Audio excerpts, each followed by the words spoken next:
Hi friends, రైతుగా చెప్తున్నాను. మొన్న కర్నూలు బస్సు ప్రమాదంలో 39 మంది ప్రయాణికులుంటే 20 మంది కూడా అగ్గిలో కాలి అస్థిపంజరంలా మాడిపోయారనమాట. వీళ్ళు చావడానికి గల కారణం మొట్టమొదటి వ్యక్తి బస్సు డ్రైవర్ అని చెప్పుకోవాలి.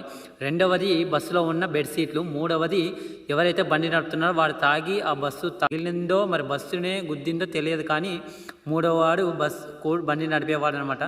ఈ ముగ్గురిలో మొట్టమొదటి పెద్ద నేరస్తుడు ఎవడంటే బస్సు డ్రైవర్ అని చెప్పుకోవాలి. ఎప్పుడైతే యాక్సిడెంట్ జరిగిందో అప్పుడే యాక్సిడెంట్ అయిన వెంటనే సడన్గా బ్రేక్ వేసింటే ఆ బస్సులో ఉన్న వాళ్ళకి చిన్న చిన్న గాయాలతో బయటపడేవారు. కానీ అక్కడ సడన్గా బ్రేక్ వేయకుండా అలాగే దూసుకుపోవడం వల్ల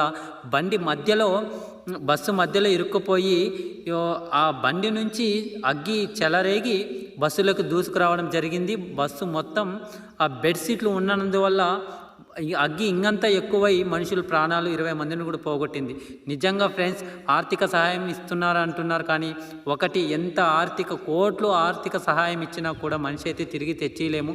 కానీ ఇలాంటి ఘోరాలు జరగకుండా ఉండాలంటే ముందు ఆ బెడ్షీట్లు అలాంటివి పెట్టకుండా ఓన్లీ బస్సులకు వచ్చేసి సీటు కుర్చీలే పెట్టాలి. ఇలా ఒక్కరోజు ప్రయాణం చేసేందుకు బెడ్షీట్లు, ఏసీలు పండుకొని పోవటం అవసరమా?